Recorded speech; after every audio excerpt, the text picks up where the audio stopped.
Hello students, हमारा आज का टॉपिक है रेजोनेंस, जिसे हम हिंदी में अनुनाद भी बोलते हैं। रेजोनेंस ऑर्गेनिक केमिस्ट्री का एक इम्पॉर्टेंट टॉपिक है। ऑर्गेनिक केमिस्ट्री में specially in case of aromatic compounds reaction mechanism के लिए आपको रेजोनेंस की नॉलेज होना बहुत ज़रूरी है। और कई सारी हमारी थी, कई सारी हमारी एप्लीकेशंस और कई सारे एक्सप्लेनेशंस वो रेजोनेंस बेस्ड होते हैं। तो हम आज का टॉपिक अपना स्टार्ट करते हैं। Resonance resonance is about the delocalisation of pi electrons. Pi electrons आपको पता है, ठीक है। जब पी ऑर्बिटल्स के ओवरलैपिंग के थ्रू जो बॉन्ड फॉर्मेशन होता है तो उसके इलेक्ट्रॉन्स को पाई इलेक्ट्रॉन्स बोलते हैं, या जो पी ऑर्बिटल्स में रहते हैं उन ऑर्बिटल्स को हम पाई इलेक्ट्रॉन्स बोलते हैं। तो डिलोकलाइजेशन मतलब कि एक प्लेस से दूसरे प्लेस में अपनी पोजीशन को चेंज करना। तो पाई इलेक्ट्रॉन्स एक प्लेस से दूसरे प्लेस में आपके मूव करते हैं, तो इसे हम बोलते हैं डिलोकलाइजेशन ऑफ पाई इलेक्ट्रॉन्स। उस अभी हम इसे एग्जांपल्स के थ्रू समझेंगे। रेजोनेंस को हम कॉन्जुगेटिव इफेक्ट भी बोलते हैं, क्योंकि इन जनरल जो आपकी रेजोनेंस होता है वो आपका कॉन्जुगेटेड सिस्टम में होता है, ठीक है। तो पाई इलेक्ट्रॉन्स का डिलोकलाइजेशन आपका कॉन्जुगेटेड सिस्टम में होता है वाया दियर पाई ऑर्बिटल्स। कॉन्जुगेटेड सिस्टम क्या होते हैं? जब हम ऐसा कुछ हमारा सिस्टम होता है जैसे कि single bond, double bond, single double bond, तो इस तरीके का जब आपका कोई भी सिस्टम होता है तो इसको हम बोलते हैं कॉन्जुगेटेड सिस्टम बोलते हैं। यहाँ पे कोई डबल बॉन्ड आपका ऑल्टरनेट वे में है, ठीक है। तो डबल बॉन्ड के बाद जस्ट बाद आपका सिंगल बॉन्ड आता है और सिंगल बॉन्ड के जस्ट बाद आपका डबल बॉन्ड आता है। यानी कि यहाँ पे को 1 2 3 4 अगर हम इसे नेमिंग देते हैं, सॉरी, तो आपका 1 नंबर और 3 नंबर पे आपका क्या मौजूद होगा? डबल बॉन्ड मौजूद होगा, राइट। खाली हम सिंपल एल्कीन, इसको हम कॉन्जुगेटेड सिस्टम नहीं बोल सकते हैं। या आपका इस तरीके का सिस्टम होगा कि सी डबल बॉन्ड सी, या इस तरह का सिस्टम, ये भी आपका कॉन्जुगेटेड सिस्टम नहीं है। या आपका दोनों डबल बॉन्ड आपका एडजेसेंट पोजीशन पे है तो ये भी आपका कॉन्जुगेटेड सिस्टम नहीं है, ठीक है। तो डबल बॉन्ड आपका ऑल्टरनेट वे में आपका आना चाहिए। डबल बॉन्ड के जस्ट बाद सिंगल बॉन्ड आएगा, सिंगल बॉन्ड के बाद जस्ट डबल बॉन्ड आएगा, तो इसे हम बोलते हैं कॉन्जुगेटेड सिस्टम। तो कॉन्जुगेटेड सिस्टम में बाई इलेक्ट्रॉन्स का जो डिलोकलाइजेशन होता है वो फेवरेबल होता है, राइट। तो अभी हम एक्सप्लेन करेंगे, अभी आप एग्जाम्पल देखोगे तो आप उसे और बेटर वे में समझोगे। और सेकेंडली हमें इसको जो हम रेजोनेंस को बोलते हैं मेसोमेरिक इफेक्ट भी हम इसे बोलते हैं। मेसोमेरिक इफेक्ट का यूज़ स्पेशली हम एरोमेटिक कंपाउंड्स में इसे यूज़ करते हैं। जब हम substituted aromatic compound, for example benzene अगर ले लें, तो बेंजीन हमारा एक बेसिक कंपाउंड है एरोमेटिक उसका, ठीक है, एरोमेटिक कंपाउंड्स का। तो जब बेंजीन आपकी सब्स्टिट्यूटेड होती है, फर्स्ट फॉर एग्जांपल किसी ग्रुप से सब्स्टिट्यूटेड है, इसको हम आर बोल दे रहे हैं, तो सब्स्टिट्यूटेड बेंजीन के केस में जब हम पाई इलेक्ट्रॉन्स का डिलोकलाइजेशन कराते हैं तो इसे हम मेसोमेरिक इफेक्ट टर्म हम इसमें इन जनरली यूज़ कर लेते हैं, राइट। तो यहाँ पे भी पाई इलेक्ट्रॉन्स बेंजीन में आपके क्या होते हैं? ऑल्टरनेट वे में प्रेजेंट होते हैं, इनमें भी रेजोनेंस होती है, ठीक है। तो आप लेटर स्लाइड्स में आप इनको देखेंगे कि ये कैसे होता है। तो ये जो आर ग्रुप होता है, इस आर ग्रुप के नेचर में के बेसिस पे हम मेसोमेरिक इफेक्ट को प्लस एम या माइनस एम बोलते हैं। जैसे कि इंडक्टिव इफेक्ट में आप प्लस आई माइनस आई बोलते थे, या हम प्लस आर माइनस आर भी वर्ड यूज़ कर लेते हैं, ठीक है। तो ये जो आर जो ग्रुप होता है ये आपका या तो इलेक्ट्रॉन डोनेटिंग ग्रुप होता है या आपका इलेक्ट्रॉन विड्रॉइंग ग्रुप होता है, ठीक है। तो हम इस मेसोमेरिक इफेक्ट पे बेंजीन के कंपाउंड सब्स्टिट्यूटेड बेंजीन में जो रेजोनेंस है उसके लिए हम अलग वीडियो बनाएंगे, तो उसे वहाँ पे एक्सप्लेन करेंगे। तो जैसे अभी हमने डिस्कस किया कि जो आपका रेजोनेंस होता है this is delocalisation of pi electrons, ठीक है। तो सिंपल सा हम एग्जांपल ले रहे हैं यहाँ पे को एसीटेट आयन का। एसीटेट आयन आपका किससे मिलके बना है? किससे बना है? एसिटिक एसिड के डिसोसिएशन से। अगर हम ये आपका क्या होता है? एसिटिक एसिड होता है CH3COOH, ठीक है। तो अगर हम ये इसको डिसोसिएट करेंगे तो CH3COO नेगेटिव और आपका H पॉजिटिव बन जाएगा। तो इस एसीटेट आयन में आपका रेजोनेंस होती है, ठीक है। तो ये जैसे एसीटेट आयन का स्ट्रक्चर है CH3 C double bond O negative. तो जब एक्सरे क्रिस्टलोग्राफी से देखा गया तो ये जो दो कार्बन ऑक्सीजन बॉन्ड है, एक आपका ये और आपका एक ये, इनकी जो बॉन्ड लेंथ है वो सिमिलर थी, सेम थी। तो अगर दोनों की बॉन्ड सेम है, अगर हम यहाँ पे इस स्ट्रक्चर में देखते हैं तो यहाँ पे तो डबल बॉन्ड मौजूद है इधर, और यहाँ पे क्या है आपका सिंगल बॉन्ड है। तो डबल बॉन्ड की बॉन्ड लेंथ कम होनी चाहिए और सिंगल बॉन्ड की बॉन्ड लेंथ ज़्यादा होनी चाहिए। जैसे आपको पता है कि जो सिंगल बॉन्ड की जो बॉन्ड लेंथ होती है वो सबसे ज़्यादा होती है देन डबल बॉन्ड की और देन ट्रिपल बॉन्ड की। तो ये बॉन्ड सबसे छोटा होता है, ठीक है, क्योंकि इसकी जो बॉन्ड डिसोसिएशन एनर्जी होती है सबसे ज़्यादा होती है, इसकी स्ट्रेंथ सबसे ज़्यादा होती है, क्योंकि यहाँ पे एक सिग्मा 2 पाई बॉन्ड है। अगर इस बॉन्ड को ब्रेक करने के लिए हमें सबसे ज़्यादा एनर्जी की ज़रूरत होगी, क्योंकि 3 बॉन्ड ब्रेक करने हैं, यहाँ पे केवल 2 ही बॉन्ड ब्रेक करने हैं और यहाँ पे केवल एक ही बॉन्ड ब्रेक करना है। तो इस बॉन्ड की स्ट्रेंथ सबसे कम होगी और इस बॉन्ड की ट्रिपल बॉन्ड की स्ट्रेंथ सबसे ज़्यादा होगी। तो जिसकी स्ट्रेंथ ज़्यादा होती है उसका जो बॉन्ड लेंथ होता है वो शॉर्टर होता है, छोटा होता है, ज़्यादा आपके क्लोजली अटैच्ड होता है, ठीक है। तो डबल बॉन्ड की बॉन्ड लेंथ आपकी कम होनी चाहिए थी और इस कार्बन ऑक्सीजन की बॉन्ड लेंथ ज़्यादा होनी चाहिए थी, लेकिन ये दोनों बॉन्ड लेंथ इक्वल होती हैं, सेम होती है। तो इसके लिए हमने एक रेजोनेंस की थ्योरी इसके लिए डेवलप की, ठीक है, कि इसको जस्टिफाई करने के लिए इस तरीके से एक स्ट्रक्चर्स दिए गए नया, और आपका एक रेजोनेंस, एक नया आपका टर्म डेवलप हुआ, ठीक है। तो यहाँ पे को जैसे हम देखेंगे ये पाई इलेक्ट्रॉन है। पाई इलेक्ट्रॉन्स आपके कहाँ पे रहते हैं? पी ऑर्बिटल में मौजूद रहते हैं। तो यहाँ पे को ये पाई इलेक्ट्रॉन ऑक्सीजन के यहाँ पे चले जा रहे हैं, ठीक है। तो इसको हम डिफाइन करते हैं इस तरीके से एरो से। तो इसे हम बोल देते हैं हेड और ये इस एरो की क्या है? टेल। तो जो टेल है वहां इस एरो की उस पॉइंट पे होती है जहां से इलेक्ट्रॉन मूव कर रहा है, और हेड वहां पे होता है, एरो वहां पे लगता है ये, जहां पे को ये इलेक्ट्रॉन जिस एटम में ये इलेक्ट्रॉन जाता है, जिस पी ऑर्बिटल में, जिस एटम के पी ऑर्बिटल में इलेक्ट्रॉन जा रहा है, तो वहाँ पे हम इसका हेड को डिफाइन करते हैं उसकी ओर। तो इस तरीके से दिखाते हैं। तो ये दिखाना बहुत इंपॉर्टेंट है कि कैसे आप एरो दिखा रहे हैं, इलेक्ट्रॉन्स का मूवमेंट दिखा रहे हैं। तो यहाँ से ये इलेक्ट्रॉन यहाँ चला गया, तो ये जो नेगेटिव चार्ज इलेक्ट्रॉन है ये भी एक पाई ऑक्सीजन के पाई पी ऑर्बिटल में मौजूद है। तो ये इलेक्ट्रॉन यहाँ से आपका इस कार्बन ऑक्सीजन बॉन्ड के बीच में आ गया, ठीक है। तो यहाँ पे ये टेल यहाँ पे आ गई क्योंकि इलेक्ट्रॉन का मूवमेंट यहाँ पे हो रहा है, और हेड हमने यहाँ पे डिफाइन किया है क्योंकि इलेक्ट्रॉन यहाँ पे आ रहा है, ठीक है। तो इस रेजोनेंस को हम दिखाते हैं इस डबल एरो से, इस तरीके से। तो अब आप देखोगे कि ये जो इस डीलोकलाइजेशन, इसी को हम क्या बोल रहे हैं? Delocalization of pi electron. यहाँ से यहाँ चला गया, ये इलेक्ट्रॉन यहाँ से यहाँ चला गया, ठीक है। तो ये इलेक्ट्रॉन्स का क्या हो गया? मूवमेंट हो गया। तो अगर हम देखिए इलेक्ट्रॉन के मूवमेंट के बाद जो नया स्ट्रक्चर बना है वो आपका ये बना हुआ है। अब यहाँ पे सिंगल बॉन्ड आ गया और यहाँ पे क्या आ गया? आपका डबल बॉन्ड आ गया, राइट। तो अब आप यहाँ पे देखोगे कि ये दोनों ही एटम्स में, इस कार्बन ऑक्सीजन में भी डबल बॉन्ड कैरेक्टर आया है, और इस स्ट्रक्चर में अगर हम देखेंगे तो यहाँ पे भी कार्बन ऑक्सीजन में डबल बॉन्ड आया है, ठीक है। तो इसको हम एक नए इन दोनों का अगर हम मिक्सअप देखें तो उसको हम ऐसे स्ट्रक्चर से डिफाइन कर ले रहे हैं, जहाँ पे हमने ब्रैकेट में इसलिए यहाँ पे लगाया है, बाहर से नेगेटिव चार्ज है, क्योंकि इस पूरे इन तीनों एटम में ये नेगेटिव चार्ज इन दोनों ही एटम में क्या है? डिस्पर्स हो रहा है। और ये पाई इलेक्ट्रॉन इस कार्बन ऑक्सीजन और कार्बन ऑक्सीजन इनके बीच में क्या कर रहा है? मूव कर रहा है। तो इसको हमने इस तरीके से दिखाया।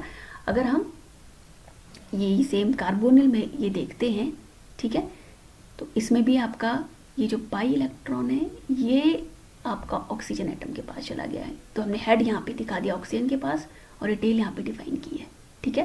तो इस तरीके से इसमें यहाँ पे नेगेटिव चार्ज आ गया और यहाँ पे क्या आ गया आपका पॉजिटिव चार्ज आ गया, राइट। तो इन दोनों फॉर्म्स को ऐसी फॉर्म्स को हम बोलते हैं कैनोनिकल फॉर्म्स, राइट। तो वहाँ पे को अगर हम उस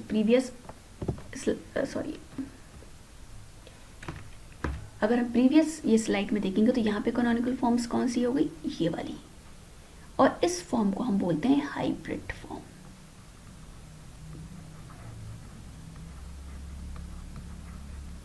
ठीक है। जैसे यहाँ पे को कार्बोनिल ग्रुप में तो ये हमारी हाइब्रिड फॉर्म हो गई और ये ए और बी ये दोनों क्या हो गए, कैनोनिकल स्ट्रक्चर्स हो गए। अब यहाँ पे को हमने एक चीज़ एक और डिफाइन की है, ये इस तरीके से एरो। तो अगर आपको याद हो तो ये हम कहाँ पे दिखाते हैं, इंडक्टिव इफेक्ट में दिखाते हैं। तो यहाँ पे को ऑक्सीजन की इलेक्ट्रोनेगेटिविटी कार्बन से क्या है, ज़्यादा है, तो ऑक्सीजन इस सिग्मा बॉन्ड को भी अपनी ओर अट्रैक्ट कर, अपनी ओर पुल कर रहा है, ठीक है। बट यहाँ पे को जो ये इंडक्टिव इफेक्ट को रेजोनेंस क्या करती है, डोमिनेंट करती है। तो यहाँ पे को रेजोनेंस हमारी ज़्यादा डोमिनेंट है इंडक्टिव इफेक्ट के कंपैरिजन में। तो ये हम बोलते हैं, ये जो हाइब्रिड है इसे हम बोलते हैं कि इन कैनोनिकल स्ट्रक्चर्स के बीच में हम बोलते हैं कि एक ट्रू स्ट्रक्चर लाई करता है इनके स्ट्रक्चर्स के बीच में, और जिसको हम हाइब्रिड फॉर्म बोल देते हैं और उसको हम इस तरीके से दिखाते हैं। तो इन एक्चुअल में ये जो चार्ज है, ये पाई इलेक्ट्रॉन्स का डिलोकलाइजेशन है, ये इन दोनों एटम में इस तरीके से डिस्पर्स होता है। अब अगर कार्बोनिल ग्रुप कॉन्जुगेटेड है आपका सी डबल बॉन्ड सी से, ठीक है, जैसे हमने बोला था कि इसे हम कॉन्जुगेटेड इफेक्ट भी बोलते हैं। तो जनरली आप देखोगे कि जो रेजोनेंस है हमें कॉन्जुगेटेड सिस्टम में ही देखने को मिलती है। तो कार्बोनिल ग्रुप आपका अगर कार्बन कार्बन डबल बॉन्ड से कॉन्जुगेटेड है, फॉर ये जैसे कि ये एग्जांपल है, यहाँ पे हम MECH double bond CH single bond CH double bond O, तो ये आपका एल्डिहाइड है, CHO ग्रुप है। तो यहाँ पे को ये इलेक्ट्रॉन यहाँ से यहाँ चला गया इस ऑक्सीजन एटम के पास, ये पाई इलेक्ट्रॉन, और यहाँ पे को ये पाई इलेक्ट्रॉन कार्बन कार्बन से इस कार्बन कार्बन एटम के बीच में आ गया। तो यहाँ पे इस कार्बन एटम में इलेक्ट्रॉन कम हो गया। अगर इसकी हम बॉन्डिंग यहाँ पे को हम देखते हैं, सॉरी ये स्ट्रक्चर गलत,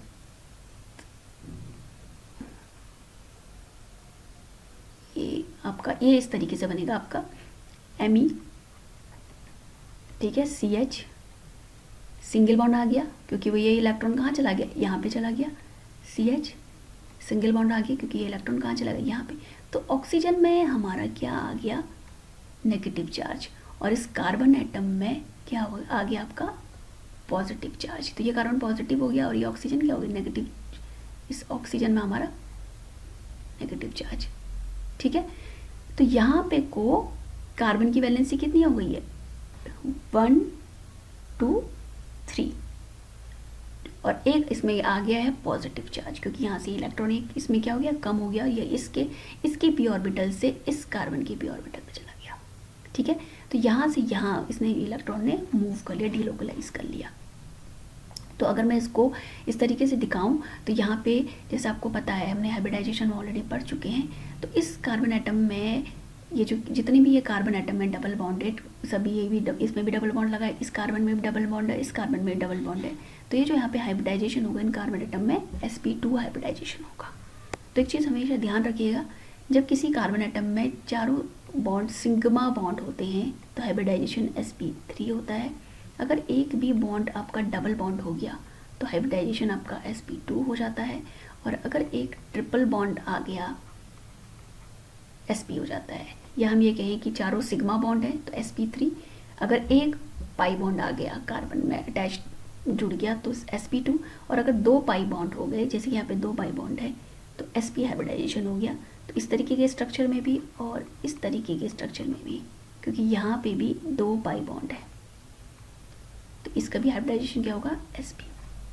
तो यहाँ पे कार्बन में sp2 हाइब्रिडाइजेशन है, तो एक p ऑर्बिटल मौजूद है हर कार्बन एटम में, ठीक है, जिसमें आपका एक इलेक्ट्रॉन रहेगा और वो इलेक्ट्रॉन क्या करेगा, दूसरे p ऑर्बिटल से ओवरलैप करके डबल बॉन्ड बनाएगा, ठीक है।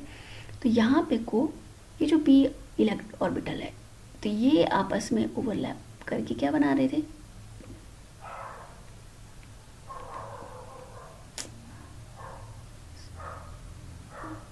अगर इसको ऐसे मिटा देती हूँ, ये डबल बॉन्ड हो गया, ठीक है, एक इस तरीके से ये यहाँ पे ओवरलैप कर रहे हैं।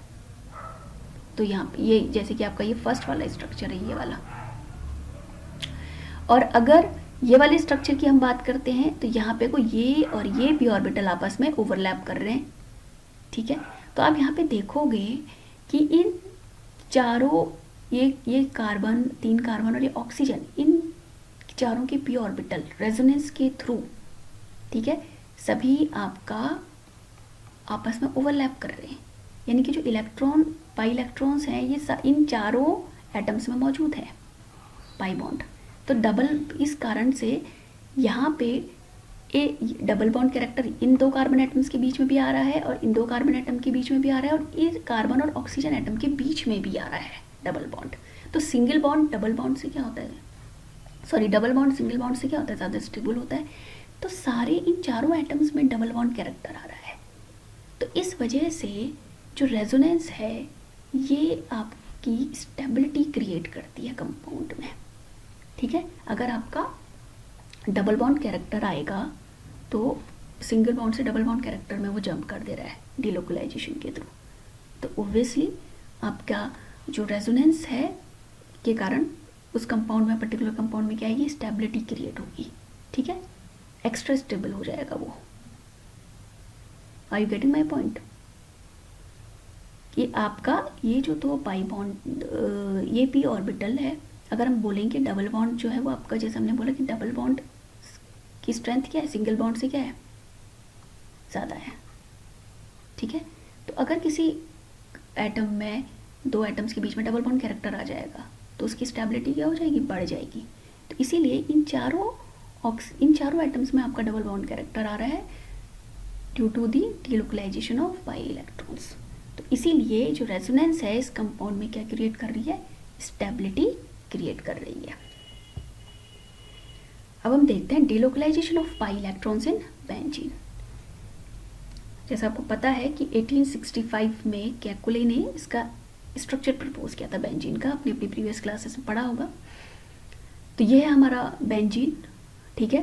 तो ये एक हेक्सागोनल फॉर्म में होता है और एक प्लेनर स्ट्रक्चर होता है। ये प्लेनर मीन्स प्लेन में होता है। अगर प्लेन ऑफ पेपर हम कोई भी ले लें या अपनी हथेली को ऐसे रखो, उसके ऊपर बेंजीन का की तरह हेक्सागोनल कोई पेपर रख दो तो वो बेंजीन का स्ट्रक्चर इस तरीके से, बेंजीन ऐसे प्लेन में होता है, या किसी टेबल में रख दो, ठीक है। तो ये आपके हाइड्रोजन जुड़े रहते हैं इसमें, ठीक है। ये भी आपके उस बेंजीन के प्लेन ऑफ पेपर में इनकी पोजीशन होती है, राइट। और ये जो आपके पाई इलेक्ट्रॉन है, ये सिग्मा बॉन्ड हो गया, ये भी कार्बन और हाइड्रोजन के बीच में सिग्मा है, एक सिग्मा है और एक आपका पाई बॉन्ड है। तो हर कार्बन एटम में 3 सिग्मा और एक पाई बॉन्ड मौजूद है, ठीक है। तो sp2 हाइब्रिडाइजेशन होगा इसका भी, और एक p ऑर्बिटल में आपका एक इलेक्ट्रॉन मौजूद होगा जो आपस में ओवरलैप करके डबल बॉन्ड बनाएंगे। तो ये जो p ऑर्बिटल है, जैसे हमने एक रेड से फॉर्म किया, तो ये इस प्लेन ऑफ पेपर के, इस प्लेनर स्ट्रक्चर के above this, they are located above this plane, ठीक है। तो ये आपकी इस प्लेन के अबव ऊपर हैं इस पोजीशन में, और ये जो हमने ब्लैक से दिखाया है ये हमने, they are located below this plane, ठीक है। तो ये एक दूसरे के क्या है, परपेंडिकुलर हो गए। तो आपका ये आपस में इस तरीके से ओवरलैप करके पाई बॉन्ड बनाते हैं, जैसे हम अपनी नेक्स्ट स्लाइड में देख रहे हैं। तो बेंजीन के 2 टाइप के आपके रेजोनेटिंग स्ट्रक्चर्स पॉसिबल होते हैं कि ये पाई इलेक्ट्रॉन आपका, जैसे एक स्ट्रक्चर ये हो गया आपका, तो अगर ये पाई इलेक्ट्रॉन यहाँ चला गया, ये पाई इलेक्ट्रॉन यहाँ चला गया और ये पाई इलेक्ट्रॉन यहाँ चला गया, तो ये स्ट्रक्चर बन जाएगा। ऐसे डबल हेडेड एरो से हम इसको डिफाइन करते हैं रेजोनेटिंग स्ट्रक्चर्स को। तो ये साइन भी बहुत इंपॉर्टेंट है कि आपको रेजोनेटिंग स्ट्रक्चर्स को जब भी आप डिफाइन करते हो तो ऐसे डबल हेडेड एरो से डिफाइन करते हैं। इसका मतलब है कि ये दोनों स्ट्रक्चर एक ही हैं।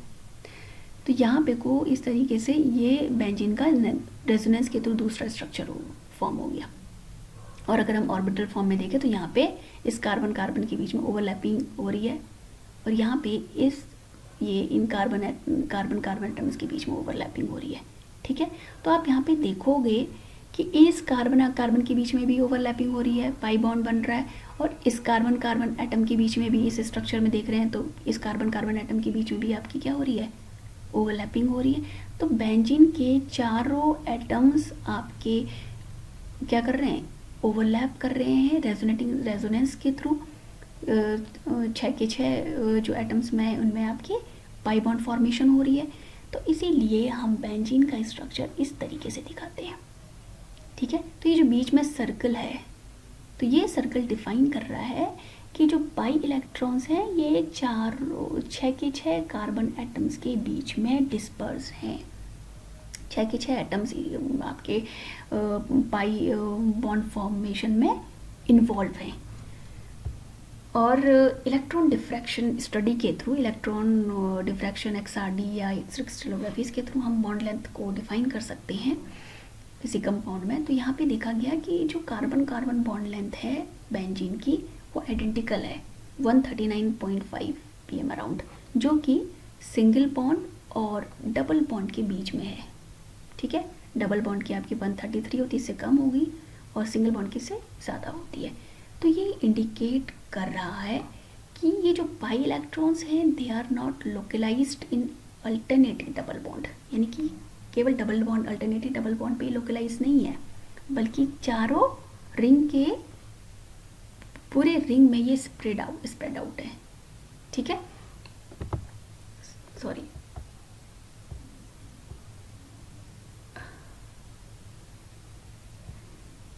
ठीक, ये आपका ये पूरी जो रिंग है, इस पूरी रिंग में आपका बेंजीन का स्ट्रक्चर डबल बॉन्ड है। तो इसीलिए हम इसको इस तरीके से अंदर ये सर्कल दिखाते हैं बेंजीन के अंदर। ठीक है, तो कई सारे बच्चे मैंने देखे हैं कि बेंजीन का स्ट्रक्चर इस तरीके से बनाते हैं, ये एकदम रॉन्ग है। ये साइक्लोहेक्सेन होता है। जब आप चारों अंदर एक ये सर्कल बनाते हो तो ये हमारा बेंजीन का स्ट्रक्चर होता है। ठीक है, या आप इसको इस तरीके से डिफाइन करें कि ऑल्टरनेट वे में हम इसे डबल बॉन्ड दिखाएं, ऐसे या ऐसे, इस तरीके से। ठीक है, तो ये है आपका रेजोनेंस बाय बेंजीन में भी, राइट। तो आई होप आपको ये रेजोनेंस आपको क्लियर होगा, और इसके नेक्स्ट हम वीडियो में सब्स्टिट्यूटेड बेंजीन्स में हम दिखाएंगे कि कैसे उसमें रेजोनेंस होती है, क्या इलेक्ट्रॉन विड्रॉइंग ग्रुप जुड़ा होता है जब, और जब आपका इलेक्ट्रॉन डोनेटिंग ग्रुप जुड़ा होता है। Okay, thank you.